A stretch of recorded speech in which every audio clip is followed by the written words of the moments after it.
My name is Brian Parr. I'm the Assistant Dean of the Hudson School of Agriculture and Department Head of the Department of Agricultural Sciences here in the Hudson School of Agriculture at Murray State. I grew up in northeast Tennessee, the mountains of northeast Tennessee, a little town called Afton, not really on the map. But I nearly flunked out of high school on 2 different occasions and finally finished up with somewhere around a 2.2 GPA. And so I don't tell you that because I'm just proud of my high school GPA of 2.2, obviously. But I tell you that to say I didn't see how I really had a lot of hope either. I had hope of going into a local factory, and my dad worked in that factory, and I was able to get a job in that factory when I turned 18. And I didn't really see how school was taking me where I wanted to go, but the only thing that I really enjoyed in school was agriculture. And so I got involved in the FFA, and in order to compete in the events and to travel on the trips, you couldn't be a dropout, and so I couldn't quit school. Now at the time you didn't have to make very good grades in the other subjects like you do now. But that's really what kept me in school. And so after I graduated, I went on to school to become a high school ag teacher, taught there in northeast Tennessee, Jonesboro, Tennessee, the oldest town in Tennessee. Taught there for 5 years, finished a master's degree while I was doing that, before distance education was really big, and so I'm driving back and forth to Knoxville one night a week, about 80 miles each way.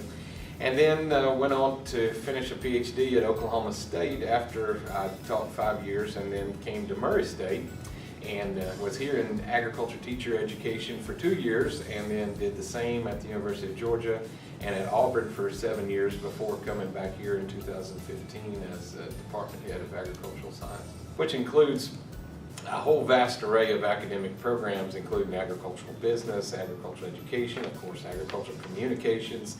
We have horticulture, agricultural systems technology, just a whole vast array of academic programs within that department.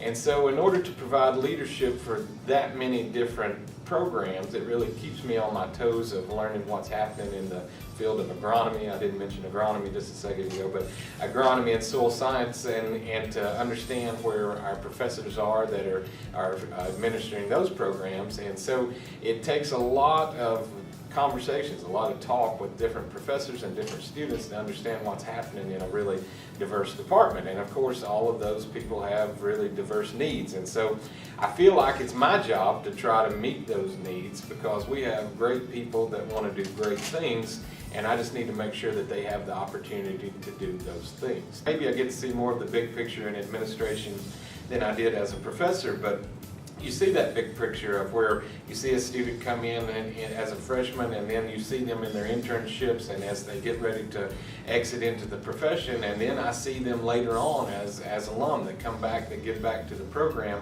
and we interact with those people really almost on a daily basis, and it's pretty amazing to see where those people are. We're going to Washington, D.C. in a couple of weeks to visit with some folks that are our alum there in Washington, D.C. that are working in Congress and have very successful careers there, and it's just pretty amazing the contacts that we have all over the country and really all over the world through our graduates. We do know most everybody's name, and we do know most everybody's face. If we don't know the name, it still is a very close-knit community. You know, many of our students, and it's not a prerequisite, but many of our students come to us from strong secondary agriculture programs, and they've competed on Murray State's campus in FFA events, and so we've met them. We know they're ag teachers because many of them are graduates of our program, and so when they come here to compete in field day or compete in other CDE events, we meet them then. We've met them and we've talked to them for 2 or 3 years before they come to school here. We've met them at recruiting events. We talk to them at state FFA convention. We see them here and there. And so we know a lot of them before they even get here. And then once they get here, we have so many different student organizations, and that's kind of brought together by Agricultural Leadership Council to where we're involved. And I think most all of our faculty are very involved with our students in their professional life and in their academic life that surrounds it, that involves these student organizations.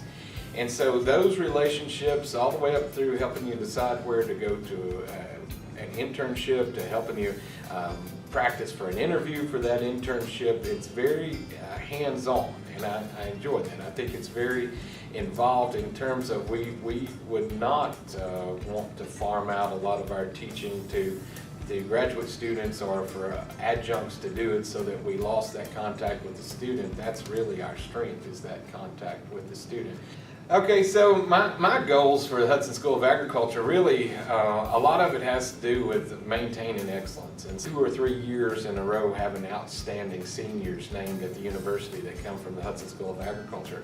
And so we have a long tradition of excellence that really needs to be maintained, and look at what we do or where we go with this growing number of students. And mid-'80s, we were somewhere around 250 students. Now we're over 1,000 students. And so what does that mean in terms of where we go in growth and what programs? You know, we've got this blossoming agricultural communications program that we're trying to really get on its feet, and we see some other opportunities. And really what brings this about, though, is that we have faculty members that have some very specific expertise in areas that they haven't been able to really fully explore in the past because we didn't have the numbers for it, or we didn't have enough help to cover some other classes.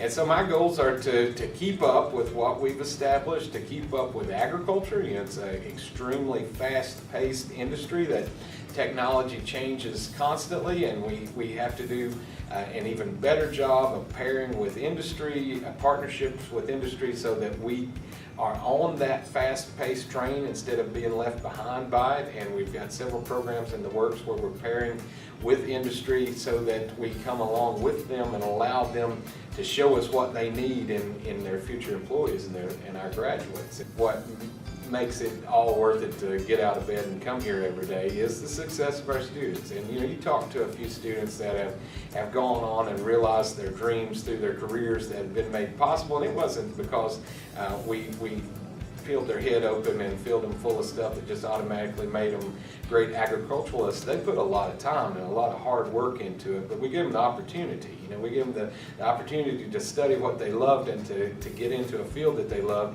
A meeting over here in Carlisle County just a few days ago with an agricultural group, and everybody in the room was a graduate of the Murray State Agriculture Program at the time, the Hudson School of Agriculture now. And it was, you know, it's amazing. I mean, people that ranged in age from 23, 24 years old to 65, 67 years old, and they were all graduates of Murray State Agriculture. And to realize, you know, these people are running their community, and we see people even broader than that are in state leadership and in national leadership, and realize these people are having an influence across the country in this field of agriculture, and it started here. You know, this is where they were given that opportunity. And so to see that, I mean, that's just absolutely amazing. And sometimes it's a little bit even intimidating. It's overwhelming to say, you know, these are the people that we really have some responsibility in educating. These people are going to do great things, and they're going to be influential, and we're going to be happy that we know these people in the future. I was in that room thinking, I'm very happy that these people are so in love with the School of Agriculture, the Hudson School of Agriculture, that, you know, they're making decisions, important decisions. Just happy to be a part of something that's, you know, it's much bigger than any person. You know, it's been going on for many years, back to 1925. You know, it's much bigger than any one person. It's really a fairly well-developed society and educational machine.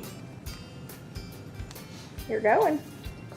We're on the B-roll, aren't we? Have you been capturing it all this time? No, I just started it. You could put it in the blooper reel. Why?